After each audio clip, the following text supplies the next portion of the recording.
Hey, hi.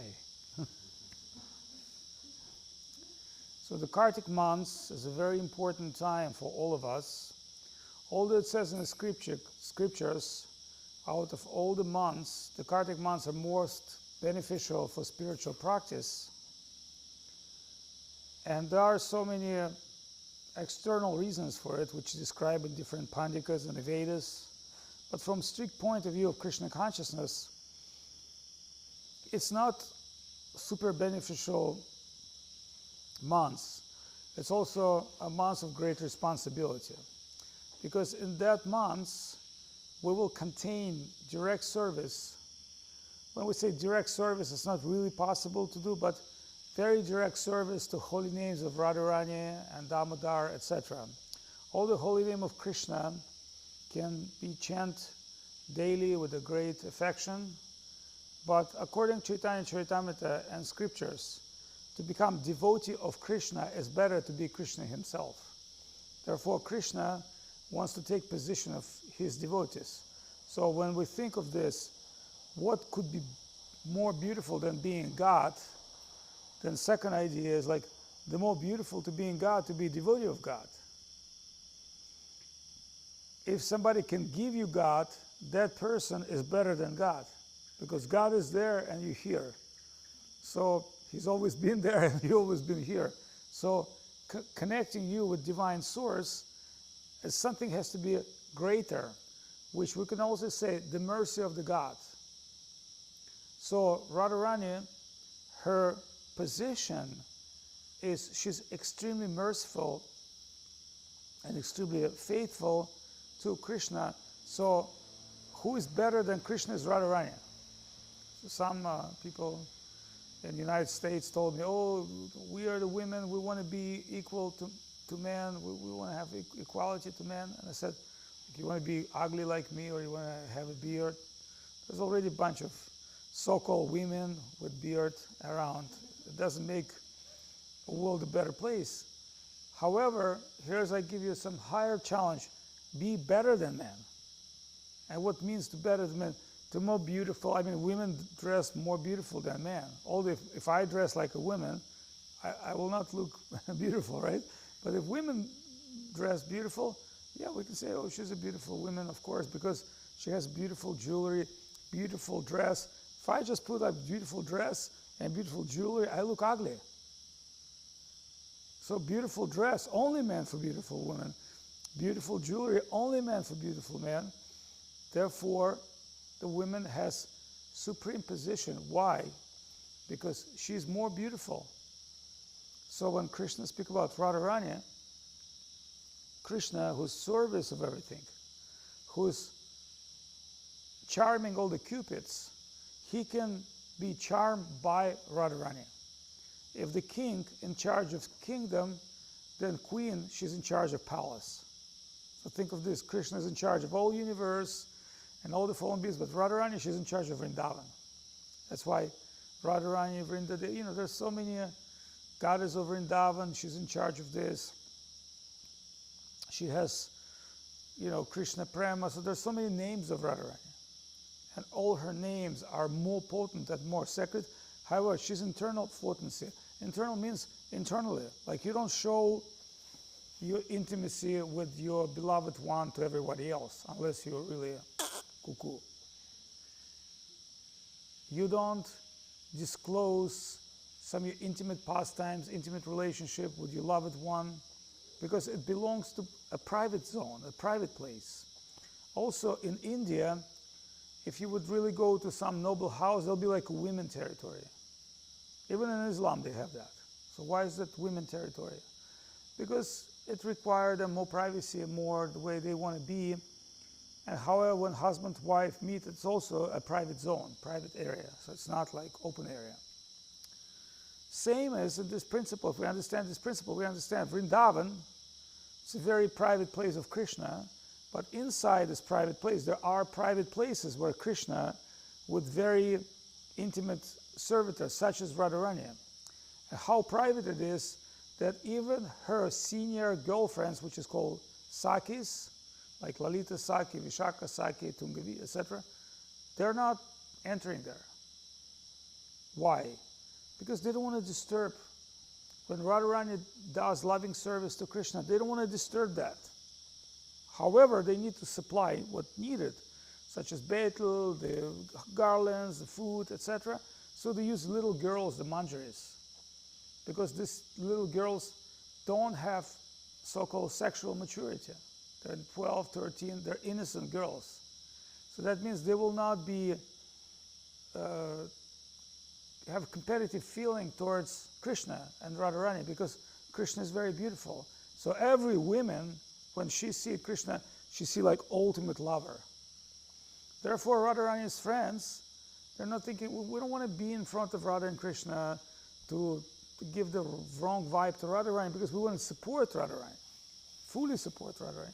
Therefore, we're sending those manjaris, let them deal in a very proximity level with Radha Krishna Seva, and really that's how they qualify. So at a certain point we can say those manjaris, out of unique service, they have the special unique service.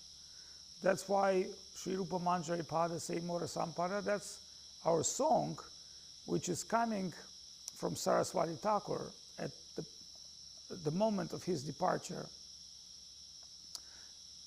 the time of his departure from this world. He specifically asked to hear this song. And you'll say, how this is important? Now I will tell you something very confidential, but not with the understanding that I want to share with everybody else because it's the Zoom, but I will just explain you.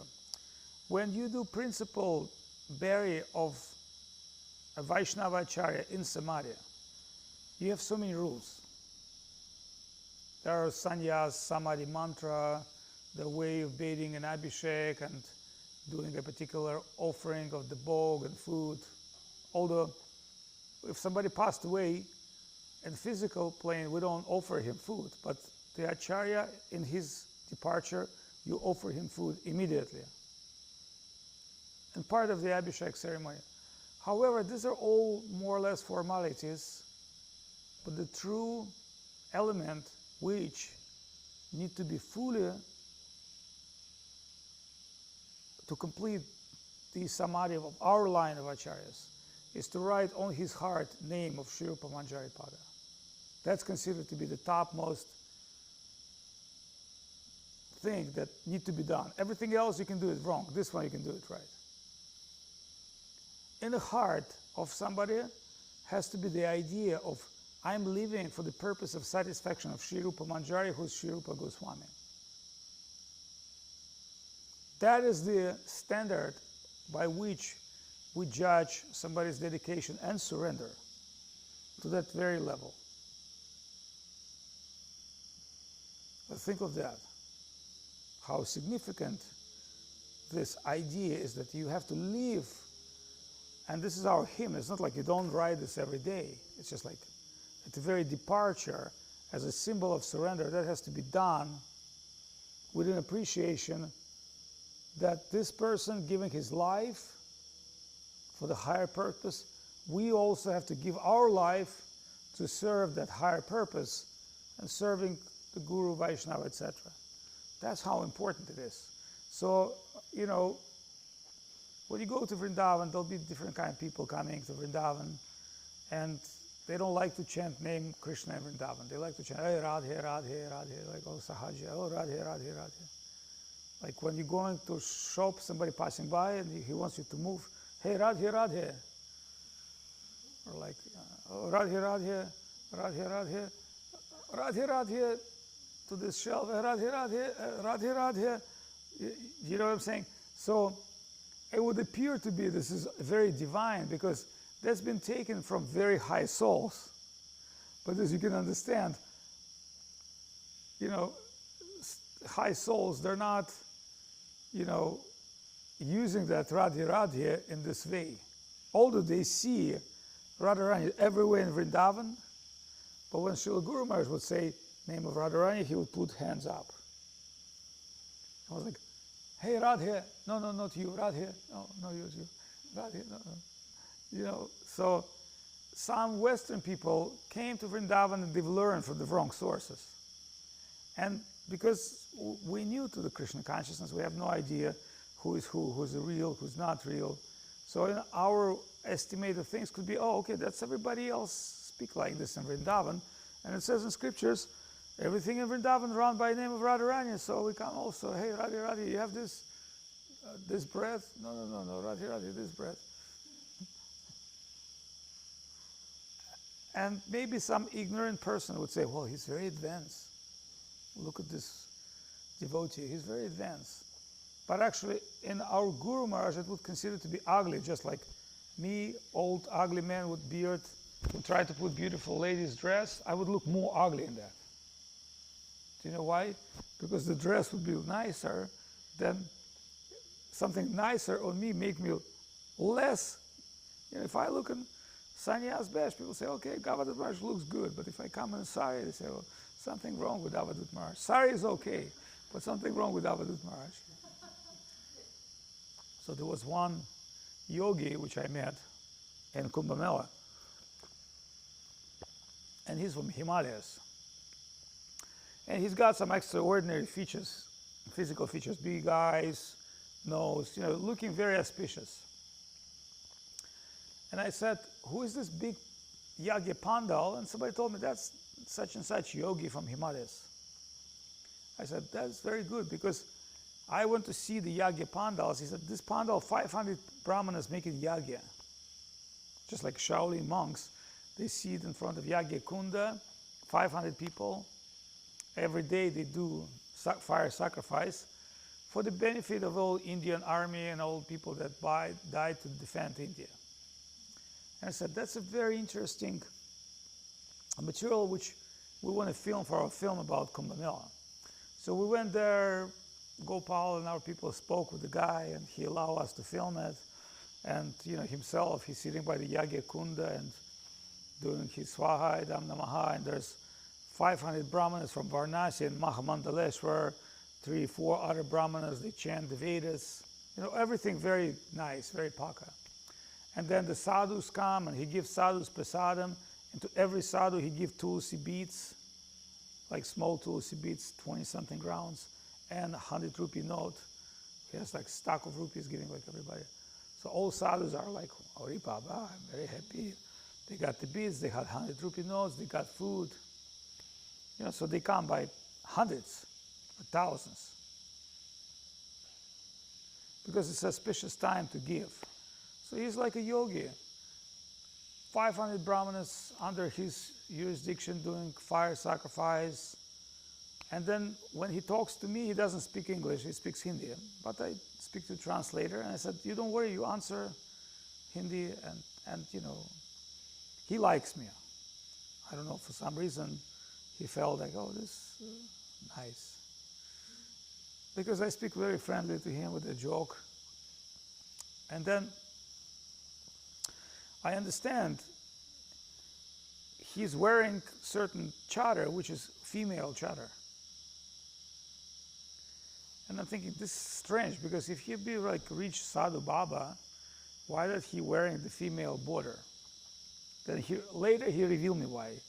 And after talking, we become friends, and he told me, you are Vaishnav? I said, yes, I'm a Gaudiya Vaishnav. He said, I'm also Gaudiya Vaishnav. I said, oh really? Who's your guru? He said, such and such Babaji from Radhakund. And he took me to his private Radha Krishna temple, and he put up his chadar like this in front of Radha Krishna, so he's like Manjari or Gopi. But just like I've said, he was like beautifully, like in the yoga dress, he would look like a beautiful yogi. Once he put up like the sari over his head, he just looked very ugly, unattractive, very unpleasant. And I give him dandavat, say, oh, very nice to meet you, thank you very much. Then somebody told me, in the day of Bahulastmi, the birthday of Radhakund, he come from helicopter and he's showering rose flowers on all Radhakund. So he's collecting, because he's a big guru of very wealthy Indians and he's a yogi. So obviously, when they see, you know, fat guy, ugly guy, stupid guy, but when you see like yogi, like body, beautiful face, like sitting in a posture. He really looks like really exalted personality. But as much as you're Himalaya yogi, you can still be seduced by Sahaja for Radhakund. So that's not a qualification being yogi when you're entering to the world of Krishna and world. And what did they give him? They gave him, okay, you can become a gopi, you can become a manjari. I will give you gopi meditation. So you put up this dress, So one time, Saraswati Thakur said,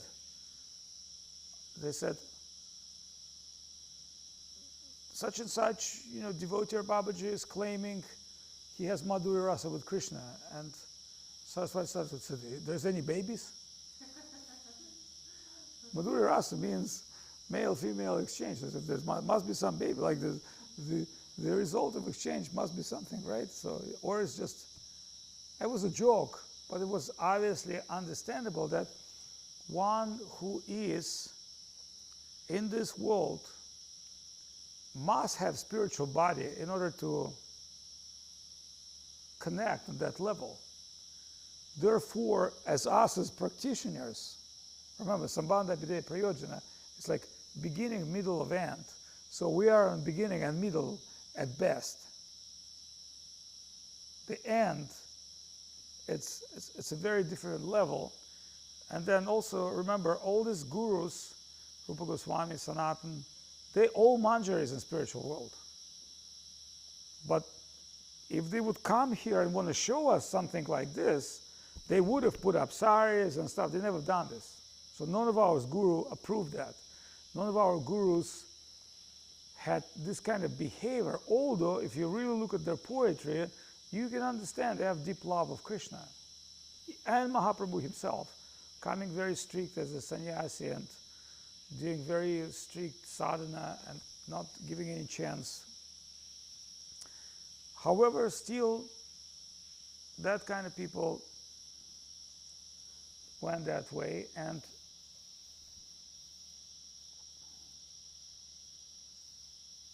so when the Sahaja, the misconceptions, been detected by Bhaktivinoda Thakur, he realized there are 13 upper sampradayas, Sakhi Beki, Smarti, Parivarti, Gauranga Nagari, etc. There are many groups. Then he understood this is a deviation of pure Krishna consciousness, and he prayed to Supreme Lord. So he's got one of his son, Srila Bhaktisiddhanta Saraswati Thakur. Others, relatives of Saraswati Thakur, were not as qualified, because he prayed to Krishna, please send me one of your own people, one of inhabitants of spirit, undoubtedly. So there was one short story I will tell you, and then finish. So Bhaktivinoda Thakur had one of the sons.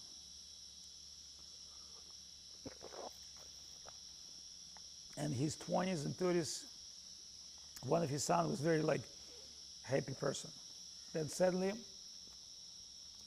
he got into depression and became very sick and had a mental disease. Then all the members of Bhaktivinoda Thakur's family one day realized he's just about to die, because he had mental disease, but his disease progressed. So he lay down in the house of Bhaktivinoda Thakur, and Bhaktivinoda Thakur family start chanting in front of him.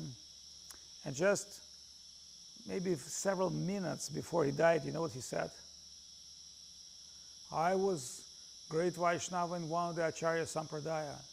I made offense towards Chaitanya Mahaprabhu. And in my next life, I become a son of pure Vaishnava. Now, my bad karma buried. I fully appreciate Mahaprabhu and due to connection with all of you, I'm leaving this world. And Bhaktivinoda Thakur family chant Hare Krishna Mahamantra. And he depart.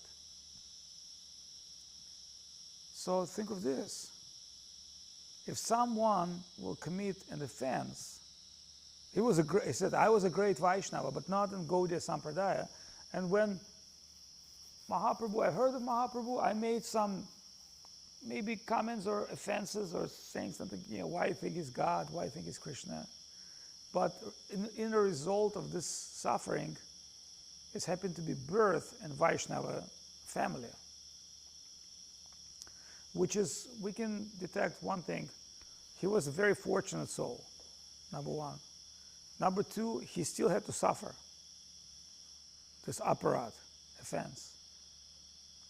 And number three, due to connection with Bhaktivinoda Thakur, who was a pure Vaishnava, his aparat was eliminated. And it was revealed in form of illness, sickness. And that is the cause for us to think twice before we adopt any behavior, especially when we're going to India to parikrama, because we're not qualified. Mahaprabhu said to Jagannatha Pandit, never stay a long time in Vrindavan, never claim Govardhan Hill, never imitate the behavior of Brijbasis.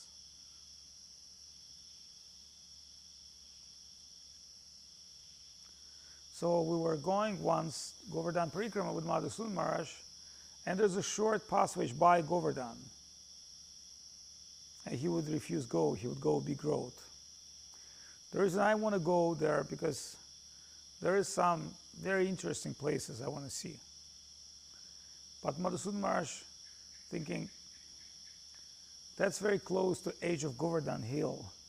So let me not to go there, because if I'll be that close to Govardhan, that may cause my parikrama to create offenses.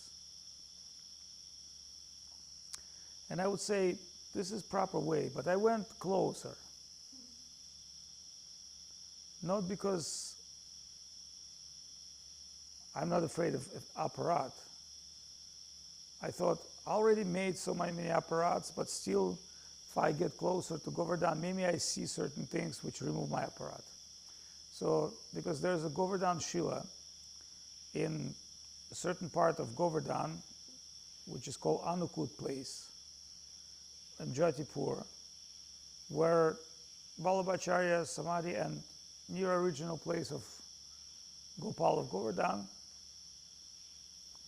there's one Govardhan Shila, which you should circulate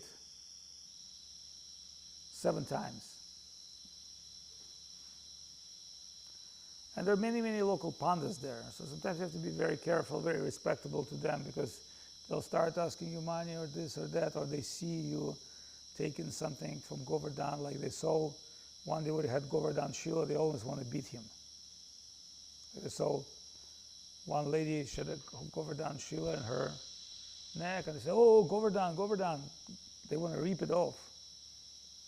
Because who you are, white person, why is the sacred Krishna himself? So they don't want you to take Govardhan. So you have to know, like, okay, where's and go to this place and give 100 rupees, okay, and then what? Because, they're like very arrogant people, because they're brahmanas from that place, and they're thinking, oh, these white people, third-class people, which is true. But we're not talking about that specific of their misconception. Because the real saints wouldn't think like this about anybody. They think all the problem with me, everybody else perfect. So when I thought of certain things, why is it unfavorable things happen to me, as right now? I thought, yeah, I can blame this person, I can blame that person. It's easy to find fault with somebody else. But really, I need to find fault with me. That means something I'm doing wrong.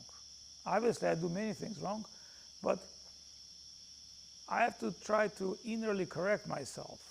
So when we're talking about spiritual culture is internal. It's about self-correction.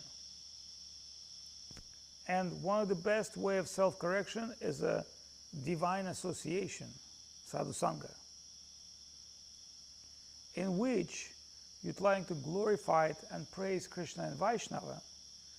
But if you start doing, hey, Radhe Radhe, like if you start imitating some exalted soul, high-level devotee, then that will not be beneficial, it will be anti-beneficial.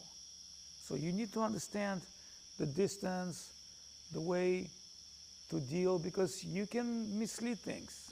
You can think, oh, Krishna and Radha, okay, I'm a very close, I have Krishna here, that means I'm very dear to Krishna. That's not how devotee think. So devotee has very self-critical thinking at the same time, and thinking of other devotees as, oh, they're so great, they're exalted. It's not easy to adopt that kind of a thinking, because your mind is always will force different things. But if one is lucky, then he can, through the power of association, holy name, and proper example, follow an ideal way. Otherwise, we have to be very careful that we're going to Vrindavan, to the most auspicious time of Kartik, to the most auspicious places, and we're not qualified really to glorify Radha and Krishna. And every glorification of Radha Krishna that we know, the perfect form came from our Guru. So it's not like we're going to write the slokas. Yeah, they wrote the slokas, the poetry, the songs. We're lucky if we can recite them with proper mood. So in the Western culture, it's all about me. Like in America, you constantly have to glorify yourself. Oh, I'm the best in this, I'm the best in that. That's like a culture. So spiritual culture is opposite of this culture. In Eastern European, Russian, Ukrainian culture, that's not a very common thing when you start glorifying yourself. People would not like that. In India also, people would not like that. But in the West, it's almost, you have to, like, tell me what you're good at. Oh, I'm very good at chanting and dancing. And I think I've read a couple of songs. I think I partially understood their meaning. Okay, so what's your... Then, unless you make it, you have to fake it. So that means you have to sell yourself and appear to be better, more better than you are, because it's not about how much you're worth, it's how much you can sell yourself. I understood in the West, a lot of people selling themselves very expensive, but they're worth really nothing or very little. So my talk with this kind of people, performance-based fee. Show me your performance, show me your dance, and we'll value that dance. But in spiritual life, not only are you supposed to show your dance, you're not supposed to inquire anything. As long as you think your great qualities are cause of you charging something, like, hey, I'm a great servitor, I expect Krishna to do me this or to do me that, you're done. That's not how you work with Krishna or devotees. It's like you have to become the best and less than zero. You also have to pay for it.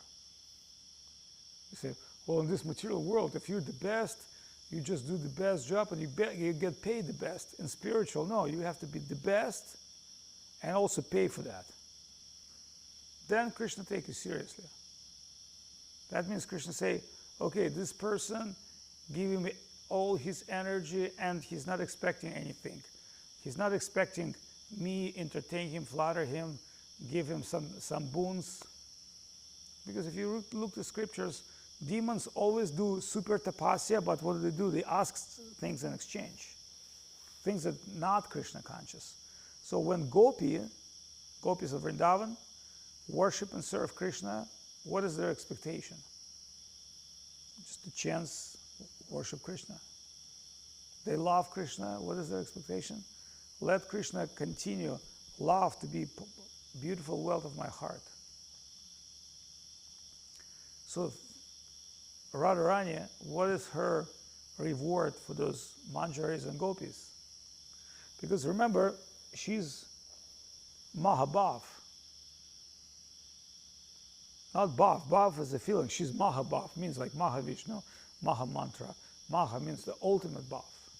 So Radharani, when she sees all that devotees, such as gopis and manjaris, are serving with that mood, she at this point say, they're so selfless serving Krishna, then I should give them my heart to test. I will not give them the Bhav. Bhav is a silver. I give them the diamond. I don't pay them by silver. I reward them with the diamond. So she started sharing her heart feelings with all these beautiful beings, and just through her heart, all creation feel incredible love of Krishna. Think of this. No need to go with Krishna directly. Just by assisting Radharani, that highest feeling of Mahabhav will be extended to that fortunate soul. So with that understanding, we're coming to India to parikrama. With that understanding, we're worshiping Krishna and Radha Krishna. And obviously Mahaprabhu is Radha Krishna combined. So we understand that as Krishna, 64 unique qualities, and Radharani 36 unique qualities combined together, it's Mahaprabhu. He's the Mahavadanyaya, the most merciful, because he's Krishna, but his heart is Radharani. So it's just really combination. So Radha and Krishna separate, ultimate male, ultimate female. When they join together, it's Mahaprabhu, most beautiful being. So that's why we are Gaudiya Vaishnavas. And that's why this is the wealth of Gaudiya Vaishnava Sampradaya. Chaitanya Mahaprabhu was outcome of Radha and Krishna. And it says in Chaitanya Charitamrita, anybody understand this or claim he understand, have to hear from Swarup Damodar. There's no, without him, without Swarup Damodar, who is Lalita Sakhi, coming as a secretary of Mahaprabhu, you cannot understand these things. So for us, it's very important to feel that this is not you just can get in any kind of book, spiritual book, or this and that. By learning yoga, you don't become that. By being a yogi from Himalayas, you don't become that. Even by dressing, in female dress, you will not become that. By hearing a bunch of people, Radhi, like coming to Vrindavan, you don't become that. That is granted. This is the granted. It's not giving, granted. Not taken for sure. Not giving, it's granted. It's like the highest gift they give you for your nice service of that Mahabhav, which they make sure they don't give anyone and everyone. That's not like people say, well, Mahaprabhu came to save the whole universe. Yes, that's truth. And he brought the highest. But Guru Maharaj wasn't as generous as Mahaprabhu. That means why Guru Maharaj was not as generous as Mahaprabhu. He said, because if you don't have an appreciation of this, and you're not mature for that, that's not going to give you the benefit you want. In other words, nothing will come cheap, and nothing will come superficial. Don't expect this to be cheap, superficial, and whimsical. So at this very point, I'm saying goodbye to all the viewers, and don't want to hold people very long. It has to be a short, dynamic lecture. I think we spoke about 30 to 40 minutes, right? Something to think about.